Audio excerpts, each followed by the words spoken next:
This is the day that the Lord has made. ಈ ಒಂದು ದಿನ ದೇವರು ನೇಮಿಸಿದ ದಿನವಾಗಿರುತ್ತದೆ. We are glad to share the word of God to you. ದೇವರ ವಾಕ್ಯವನ್ನು ನಿಮ್ಮೊಂದಿಗೆ ಹಂಚಿಕೊಳ್ಳಲು ನಾವು ಇಷ್ಟಪಡುತ್ತೇವೆ. As we are meditating on Luke chapter 8. ನಾವು ಲೂಕನ ಬರೆದ ಸುವಾರ್ತೆ 8ನೇ ಅಧ್ಯಾಯದಲ್ಲಿ ನಾವು ಧ್ಯಾನ ಮಾಡಬೇಕಾಗಿದೆ. In the last message we saw that how Jesus and his disciples went to the shore but they were rejected.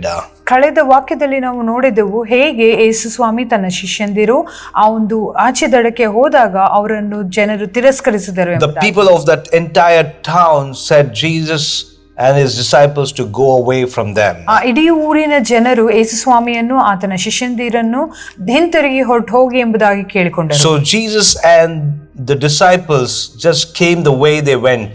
ಯೇಸು ಸ್ವಾಮಿ ಮತ್ತೆ ಆತನ ಶಿಷ್ಯಂದಿರು ಪುನಃ ಅವರು ಹೇಗೆ ಬಂದಿರೋ ಹಾಗೆ ಹಿಂತಿರುಗಿ ಹೋದರು. But when they came to the other shore, ಆದರೆ ಅವರು ಹಿಂತಿರುಗಿದಾಗ there was a great surprise. ಅಲ್ಲಿ ಒಂದು ಆಶ್ಚರ್ಯಚಕಿತ ಕಾರ್ಯವಿತ್ತು. Because they have faced the rejection on this shore. ಅವರ ಒಂದು ನಂಬಿಕೆಯ ಒಂದು ತಿರಸ್ಕಾರ ಈ ದಡದಲ್ಲಿತ್ತು.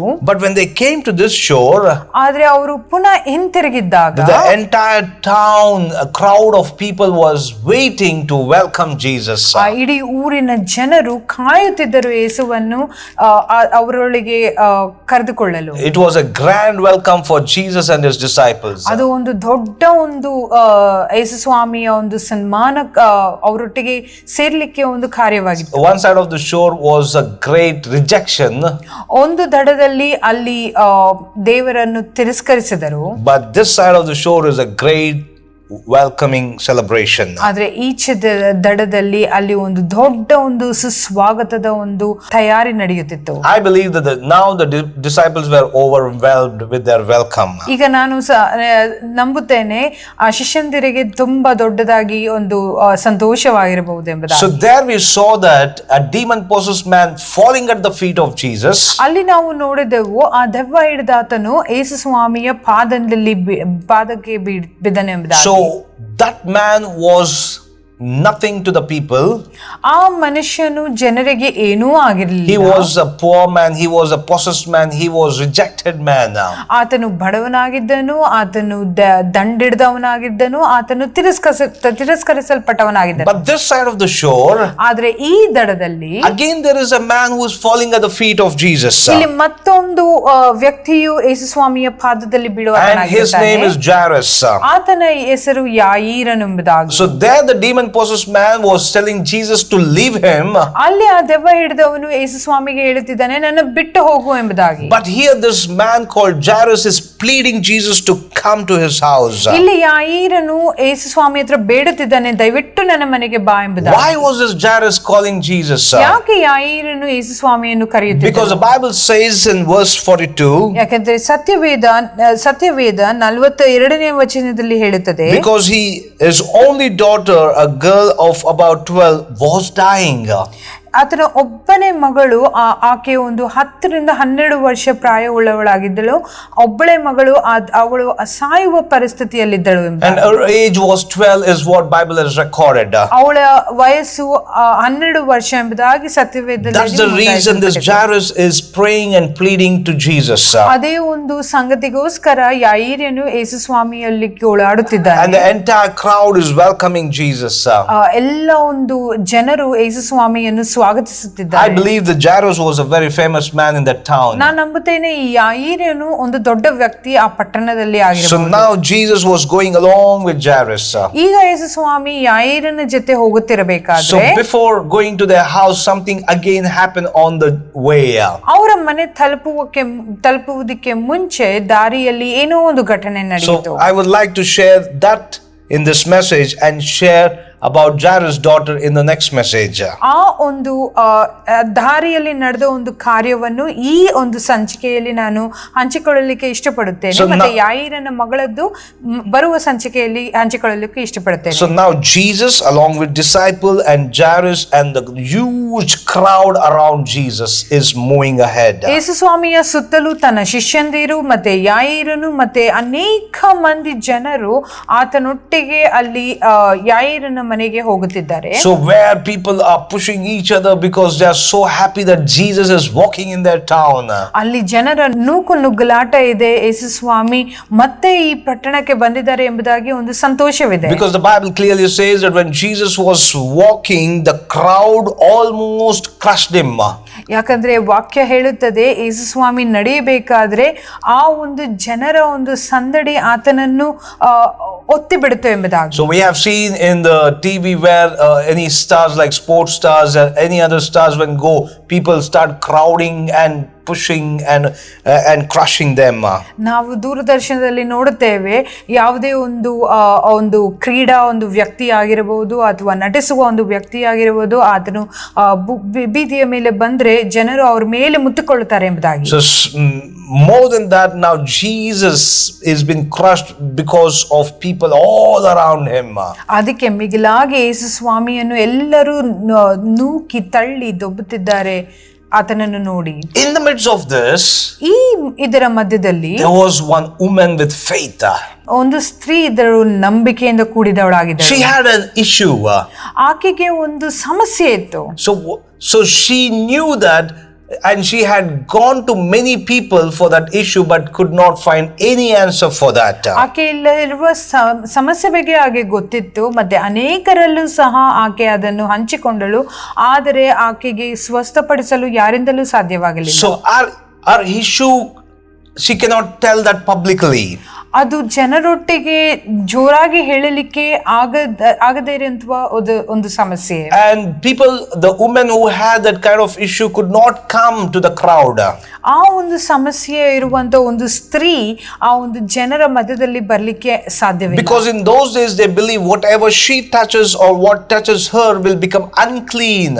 ಯಾಕಂದ್ರೆ ಆ ಒಂದು ದಿನಮಾನಗಳಲ್ಲಿ ಜನರು ನಂಬುತ್ತಿದ್ದರು, ಆಕೆ ಯಾವುದನ್ನು ಮುಟ್ಟಿದರು ಅಥವಾ ಯಾವುದೇ ಆದರೂ ಆಕೆಯನ್ನು ಮುಟ್ಟಿದರು ಅದು ಅಶುದ್ಧ ಎಂಬುದಾಗಿ. Because she was going through an issue of blood. ಯಾಕಂದ್ರೆ ಆಕೆಯು ಒಂದು ರಕ್ತ ಕುಸುಮ ರೋಗದಿಂದ ನರಳುತ್ತಿದ್ದಳು ಎಂಬುದಾಗಿ. For 12 long years. 12 ವರ್ಷದವರೆಗೂ. She has consulted a number of doctors. ಅನೇಕ ವೈದ್ಯರನ್ನು ಆಕೆ ನೋಡಿಬಿಟ್ಟು. She has taken treatment in a different ways.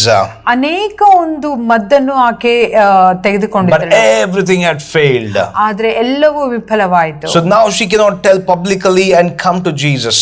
ಈಗ ಜನರೊಟ್ಟಿಗೆ ಆಕೆ ಹೇಳಿಕೊಂಡು ಯೇಸು ಸ್ವಾಮಿಗೆ ಬಗ್ಗೆ ಬಳಿಯಲ್ಲಿ ಬರಲಿಕ್ಕೆ ಸಾಧ್ಯವಿಲ್ಲ. In the midst of all this crowd, ಆದ್ರೆ ಈ ಎಲ್ಲ ಜನರ ಮಧ್ಯದಲ್ಲಿ she had one desire. ಆಕೆಗೆ ಒಂದು ಆಶೆ ಉಂಟಾಯಿತು. If I touch Jesus, ಯೇಸು ಸ್ವಾಮಿಯನ್ನು ಮುಟ್ಟಿದರೆ, not even Jesus, ಯೇಸು ಸ್ವಾಮಿಯನ್ನು ಅಲ್ಲ, just the garments of Jesus, ಆದ್ರೆ ಆತನ ವಸ್ತ್ರದ ಗೊಂಡೆಯನ್ನು ಮುಟ್ಟಿದರೆ I will be healed. ನನಗೆ ಸ್ವಸ್ಥತೆಯಾಗುತ್ತದೆ. What a great faith. ಅದೆಂತ ಒಂದು ದೊಡ್ಡ ನಂಬಿಕೆ. This issue was not for 12 hours or 12 days, it is 12 long years. ಈ ಒಂದು ಸಮಸ್ಯೆ 12 ಗಂಟೆ ಅಥವಾ 12 ದಿನಗಳಲ್ಲ, 12 ವರ್ಷಗಳಾಗಿತ್ತು. And this faith in her was so great. ಆಕೆಯ ಒಂದು ನಂಬಿಕೆ ಅದು ಅತಿ ದೊಡ್ಡವಾದಂತ ನಂಬಿಕೆಯಾಗಿದೆ. Maybe now she's looking for an opportunity how I can go close to Jesus. ಈಗ ಆಕೆ ಅನ್ಕೊಳ್ಳುತ್ತಿದ್ದಾಳೆ, ನಾನು ಹೇಗೆ ಯೇಸು ಸ್ವಾಮಿಯ ಹತ್ರ ಹೋಗಲಿ ಎಂಬುದಾಗಿ. Because in my understanding, ಯಾಕಂದ್ರೆ ನನ್ನ ಆಲೋಚನೆಯಲ್ಲಿ, because she was facing this issue for 12 long years, she is already weak. ಆಕೆ ಈ ಸಮಸ್ಯೆಯಿಂದ ನರಳುತ್ತಿರಬೇಕಾಗಿದ್ರೆ, 12 ವರ್ಷದಿಂದ ನರಳಬೇಕಾಗಿದ್ದರೆ ಆಕೆ ತುಂಬಾ ಒಂದು ಬಲಹೀನಳಾಗಿದ್ದಳು ಎಂಬುದಾಗಿ. People are around Jesus. ಎಲ್ಲ ಜನರು ಯೇಸು ಸ್ವಾಮಿಯ ಸುತ್ತಲೂ ಮುತ್ತಿದ್ದಾರೆ. She might not have the strength or the power to squeeze in to go near Jesus. ಆಕೆಯಲ್ಲಿ ಆ ಬಲವಿಲ್ಲ ಅವರನ್ನು ಅವರ ಒಳಗಿನಿಂದ ಯೇಸು ಸ್ವಾಮಿ ಹತ್ರ ಹೋಗಿ. But her faith gave her the strength. ಆದ್ರೆ ಆಕೆಯ ನಂಬಿಕೆ ಆಕೆಗೆ ಬಲ ಕೊಟ್ಟಿತು. Today you will have a strength because you will have that faith budding in your heart. ಇವತ್ತು ನಿಮಗೆ ಸಹ ಆ ಒಂದು ಬಲ ಬರಬಹುದು, ಯಾಕಂದ್ರೆ ಆ ಒಂದು ನಂಬಿಕೆ ನಿಮ್ಮ ಹೃದಯದಲ್ಲಿ ಅದು ಮೊಳೆಯುತ್ತಿರಬಹುದು. This message what we are sowing in your heart today, ಈ ಒಂದು ಸಂದೇಶ ನಿಮ್ಮ ಹೃದಯದಲ್ಲಿ ನಾವು ನಾಟುತ್ತಿರುವಂತದ್ದು will give you that faith and give you that strength. ನಿಮಗೆ ಆ ಒಂದು ನಂಬಿಕೆಯನ್ನು, ಆ ಒಂದು ಧೈರ್ಯವನ್ನು ತುಂಬುತ್ತದೆ. She had made up her mind. ಆಕೆ ತನ್ನ ಬುದ್ಧಿಯನ್ನು ಆಕೆ ನಿಯಂತ್ರಿಸಿದ್ದಳು. No matter what, I will touch the hem of the garment of Jesus. ಏನೇ ಪರಿಸ್ಥಿತಿ ಆಗಿರಲಿ, ನಾನು ಆತನ ವಸ್ತ್ರದ ಗೊಂಡೆಯನ್ನು ಮುಟ್ಟುತ್ತೇನೆ. Today have such kind of determination in your heart. ಇವತ್ತು ಅದೇ ವಿಧವಾದಂತಹ ಆಲೋಚನೆ ನಿಮ್ಮ ಹೃದಯದಲ್ಲಿರಲಿ. That you will come near and do something which will touch the heart of God. ನೀವು ಏನೋ ಒಂದು ಕಾರ್ಯ ಮಾಡಿ ದೇವರ ಹೃದಯವನ್ನು ನೀವು ಮುಟ್ಟುತ್ತೀರಾ ಎಂಬುದಾಗಿ. Somehow she managed to squeeze in between all these people. ಹೇಗೂ ಇಷ್ಟು ಜನರ ಮಧ್ಯೆ ಆಕೆ ನುಸುಳಿಕೊಂಡು And finally she touched. ಆಕೆ ಕೊನೆಗೂ ಆತನ ವಸ್ತ್ರದ ಗೊಂಡೆಯನ್ನು ಮುಟ್ಟಿದಳು. If women decide to do something, she will do. ಒಬ್ಬ ಸ್ತ್ರೀ ಏನಾದ್ರೂ ಅನ್ಕೊಂಡ್ರೆ ಆಕೆ ಅದನ್ನು ಸಾಧಿಸ್ತಾರೆ. And the same way she did it. ಅದೇ ರೀತಿಯಲ್ಲಿ ಆಕೆ ಮಾಡಿದಳು. The Bible says, ಸತ್ಯವೇದ ಹೇಳುತ್ತದೆ, immediately her bleeding stopped. ಕೂಡಲೇ ಆಕೆಯ ಒಂದು ರಕ್ತ ಸೋರುವಿಕೆ ಅದು ನಿಂತು ಹೋಯಿತು. Maybe there are hundreds of people there. ಅಲ್ಲಿ ನೂರಾರು ಸಾವಿರಾರು ಜನ ಇದ್ದಿರಬಹುದು. Nobody is aware of what has happened. ಯಾರಿಗೂ ಸಹ ಏನಾಗಿದೆ ಎಂಬುದಾಗಿ ತಿಳಿಯುತ್ತಿಲ್ಲ. But she knew that something has happened to her. ಆದ್ರೆ ಆಕೆಗೆ ಗೊತ್ತು ಆಕೆಗೆ ಏನೋ ಆಗಿದೆ ಎಂಬುದಾಗಿ. Maybe you are surrounded with hundreds of people. ಬಹುಶಃ ನೀವು ನೂರಾರು ಜನರಲ್ಲಿ ಮುತ್ತಿರಬಹುದು. But what Jesus do in your life, maybe others may not know.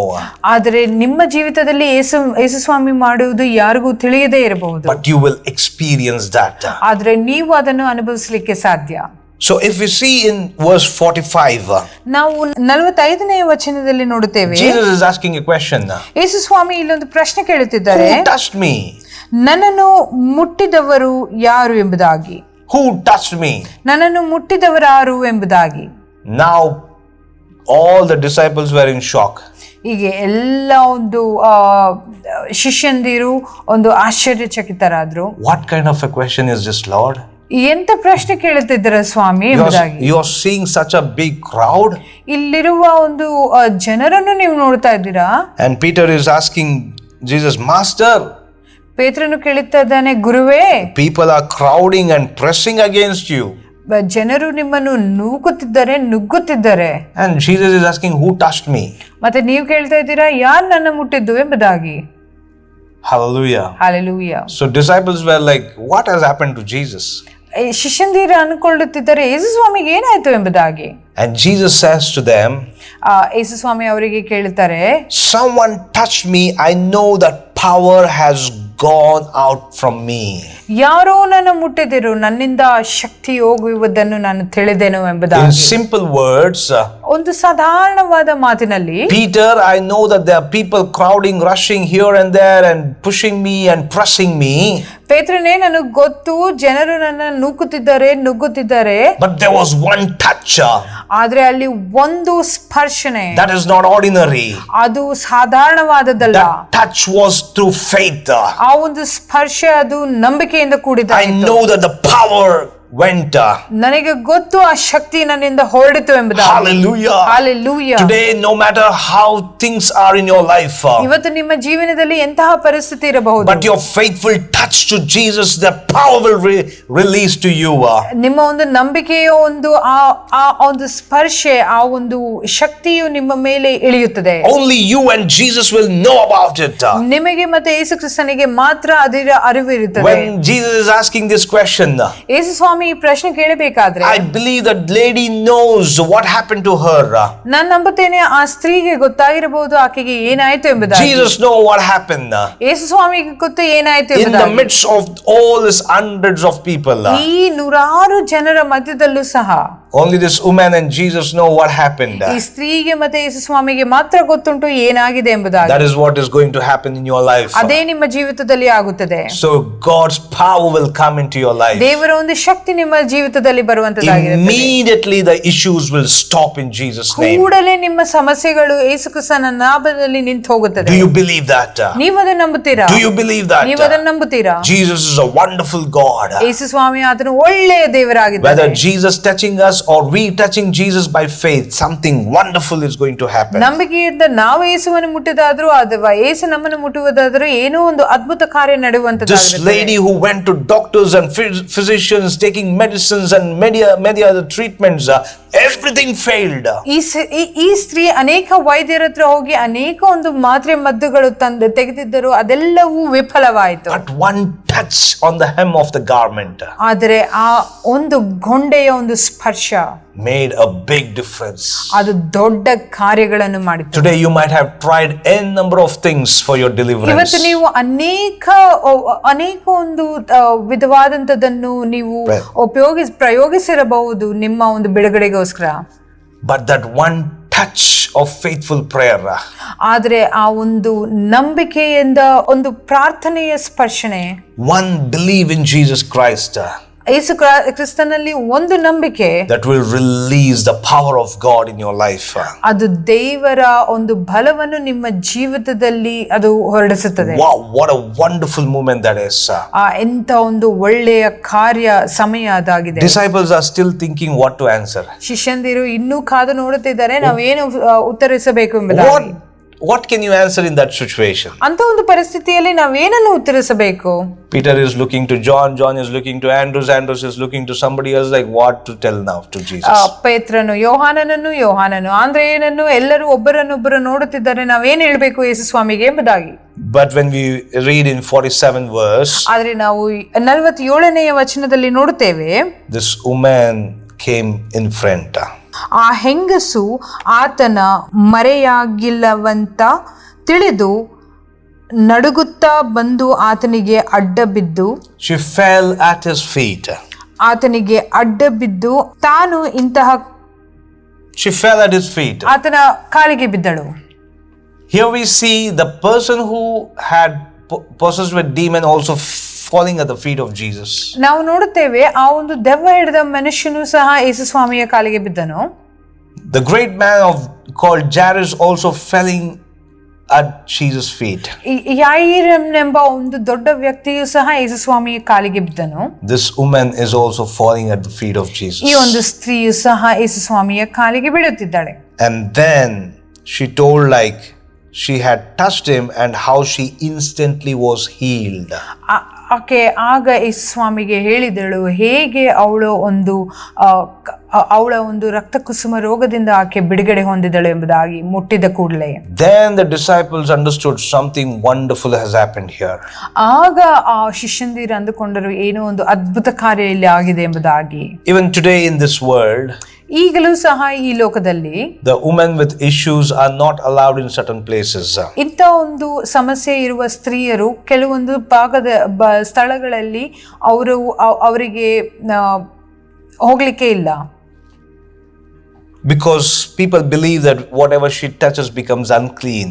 ಯಾಕಂದ್ರೆ ಜನರ ನಂಬಿಕೆ ಆಕೆ ಏನು ಮುಟ್ಟಿದರೂ ಅದು ಅಶುದ್ಧವಾಗುತ್ತದೆ ಎಂಬುದಾಗಿ. But with Jesus, ಆದ್ರೆ ಯೇಸು ಕ್ರಿಸ್ತನಲ್ಲಿ it's not like that. ಆ ರೀತಿ ಇಲ್ಲ. Whatever unclean touches Jesus will become healed and cleaned in the name of Jesus. ಯಾವುದೇ ಅಶುದ್ಧತೆ ಯೇಸು ಸ್ವಾಮಿಯನ್ನು ಮುಟ್ಟಿದ ಕೂಡಲೇ ಅದು ಸ್ವಸ್ಥವಾಗಿ ಅದು ಶುದ್ಧವಾಗುವಂತದ್ದಾಗಿರುತ್ತದೆ ಯೇಸು ಕ್ರಿಸ್ತನ ನಾಮದಲ್ಲಿ. Nothing in this world can make Jesus unclean. ಈ ಲೋಕದಲ್ಲಿ ಯಾವುದೇ ಒಂದು ವಿಧವಾದಂತದ್ದು ಯೇಸು ಸ್ವಾಮಿಯನ್ನು ಅಶುದ್ಧಗೊಳಿಸುವುದಿಲ್ಲ. My dear brother, my dear sister, ನನ್ನ ಪ್ರೀತಿಯ ಸಹೋದರ ಸಹೋದರಿಯರೇ, maybe you are thinking that your sins are so much that you are so unclean.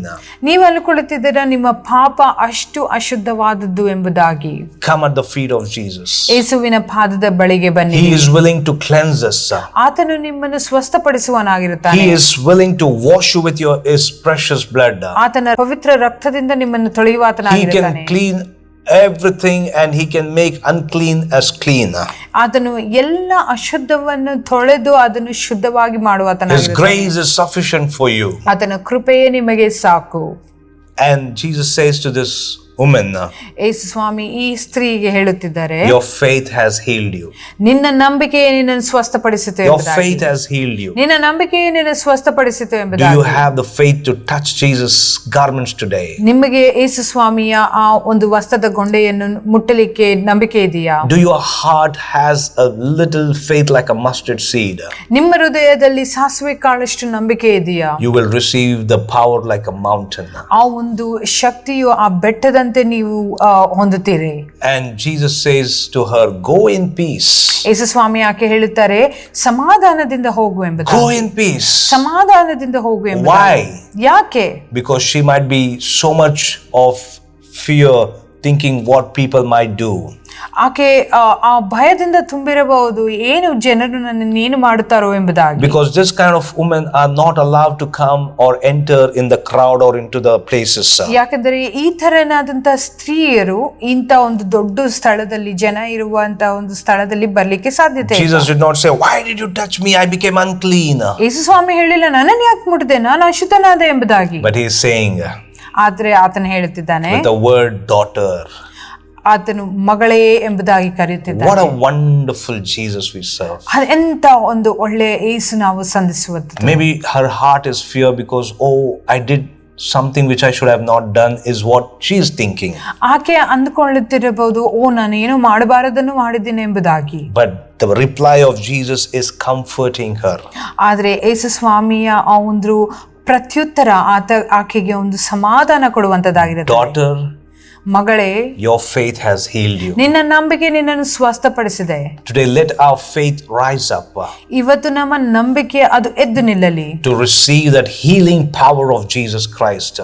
ಆ ಒಂದು ಪರಿಶುದ್ಧವಾದಂತ ಯೇಸು ಕ್ರಿಸ್ತನ ಆ ಒಂದು ಸ್ವಸ್ಥತೆ ನಮ್ಮಲ್ಲಿ ಇರಲಿ. So no matter who is going through sick condition in their family or in their life, ಯಾರೊಬ್ಬರಾಗಲಿ ನಿಮ್ಮ ಜೀವಿತದಲ್ಲಿ, ನಿಮ್ಮ ಕುಟುಂಬದಲ್ಲಿ ಅಸ್ವಸ್ಥತೆಯ ಒಂದು ಪರಿಸ್ಥಿತಿಯಲ್ಲಿರಬಹುದು. can our faith call upon Jesus? ನಿಮ್ ನಂಬಿಕೆಯಿಂದ ಯೇಸು ಸ್ವಾಮಿಯನ್ನು ಕರೆಯಿರಿ. Immediately she was healed. ಕೂಡಲೇ ಆಕೆ ಸ್ವಸ್ಥತೆ ಹೊಂದಳು. Jesus has that power. ಯೇಸು ಕ್ರಿಸ್ತನಲ್ಲಿ ಆ ಬಲ ಉಂಟು. And he is saying, go in peace. ಆತನು ಹೇಳುತ್ತಿದ್ದಾನೆ, ಸಮಾಧಾನದಿಂದ ಹೋಗು It ಎಂಬುದಾಗಿ. means that nobody in this crowd has any kind of question to you, daughter. You go in peace. ಅದಕ್ಕೆ ಅರ್ಥ, ಈ ಒಂದು ಜನರಲ್ಲಿ ಯಾರಿಗೂ ಸಹ ಅಧಿಕಾರ ಇಲ್ಲ ನಿನ್ನನ್ನು ಪ್ರಶ್ನಿಸಲಿಕ್ಕೆ, ಸಮಾಧಾನದಿಂದ ಹೊರಟು ಹೋಗು ಎಂಬುದಾಗಿ. Maybe the entire town knows that she is an unclean woman. ಬಹುಶಃ ಆ ಎಲ್ಲಾ ಒಂದು ಪಟ್ಟಣದವರಿಗೆ ಗೊತ್ತಾಗಿದೆ ಆಕೆ ಅಶುದ್ಧಳು ಎಂಬುದಾಗಿ. That is what people might have called her. ಅದೇ ಜನರು ಆಕೆಯನ್ನು ಕರೆದಿರಬಹುದು. But now on, ಆದ್ರೆ ಈಗಲಿಂದ new name for her. ಹೊಸ ಹೆಸರು ಆಕೆಗೆ, Miracle woman. ಒಂದು ಅದ್ಭುತದ ಸ್ತ್ರೀ ಎಂಬುದಾಗಿ. That is what is going to happen whoever comes to Jesus. ಅದೇ ಅದ್ಭುತ ಕಾರ್ಯವಾಗುತ್ತದೆ ಯಾರು ಯೇಸುವಿನ ಬಳಿಗೆ ಬರುತ್ತಾರೋ. The old is gone and the new will come. ಹಳೆಯದು ಹೋಗಿ ಹೊಸತು ಬರುತ್ತದೆ. I don't know what the names that you have. ನನಗೆ ಗೊತ್ತಿಲ್ಲ ನಿಮಗೆ ಏನೇನು ಹೆಸರಿರುತ್ತೆ. Maybe your family, your friends have given you n number of names which is of your sickness or your diseases or your weaknesses. ನಿಮ್ಮ ಕುಟುಂಬದವರಾಗ್ಲಿ, ನಿಮ್ಮ ಸ್ನೇಹಿತರಾಗ್ಲಿ, ನಿಮಗೆ ಅನೇಕ ಹೆಸರುಗಳು ನಿಮ್ಮ ಒಂದು ಅನಾರೋಗ್ಯದ ಕಾರಣ, ನಿಮ್ಮ ಒಂದು ಅಸ್ವಸ್ಥತೆಯ ಕಾರಣ ಕೊಟ್ಟಿರಬಹುದು. But God is giving a new name to you. ಆದ್ರೆ ದೇವರು ನಿಮಗೆ ಒಂದು ಹೊಸ ಹೆಸರನ್ನು ಕೊಡುತ್ತಿದ್ದಾನೆ. You are the son and the daughter of the most high God. ನೀವು ಒಂದು ದೊಡ್ಡ ದೇವರ ಒಂದು ಮಗನು, ಮಗಳು ಆಗಿದ್ದೀರಿ. And that is what people are going to speak about you in the coming days. ಅದೇ ಮುಂದೆ ಬರುವ ದಿನಗಳಲ್ಲಿ ಅನೇಕ ಜನರು ನಿಮ್ಮ ಬಗ್ಗೆ ಮಾತನಾಡುವುದು. May God richly bless you. ದೇವರು ನಿಮ್ಮನ್ನು ಯಥೇಚ್ಛವಾಗಿ ಆಶೀರ್ವದಿಸಲಿ. So whatever is issue in your life, ಯಾವುದೇ ಒಂದು ಪರಿಸ್ಥಿತಿ ನಿಮ್ಮ ಜೀವಿತದಲ್ಲಿ ಇರಬಹುದು, Jesus has an healing and the power to take away that issues out of your life. ಯೇಸು ಸ್ವಾಮಿಗೆ ಆ ಒಂದು ಸ್ವಸ್ಥತೆಯ ಒಂದು ಕಾರ್ಯ ಜರುಗಿಸಲಿಕ್ಕೆ ನಿಮ್ಮ ಜೀವಿತದಲ್ಲಿ ಉಂಟು. May God richly bless you. ದೇವರು ನಿಮ್ಮನ್ನು ಹೆಚ್ಚೆತ್ತವಾಗಿ ಆಶೀರ್ವದಿಸಲಿ. And we would like to share about Jairus' daughter in the next message. ಬರುವ ಒಂದು ಸಂಚಿಕೆಯಲ್ಲಿ ಯಾಯೀರನ ಮಗಳ ಬಗ್ಗೆ ನಿಮ್ಮೊಟ್ಟಿಗೆ ಹಂಚಿಕೊಳ್ಳಲು ಇಷ್ಟಪಡುತ್ತೇವೆ. Listen and be blessed. ಕೇಳಿಸಿಕೊಳ್ಳಿ ಮತ್ತೆ ಆಶೀರ್ವಾದ ಹೊಂದಿರಿ. God bless you. ದೇವರು ನಿಮ್ಮನ್ನು ಆಶೀರ್ವದಿಸಲಿ. Amen. ಆಮೆನ್.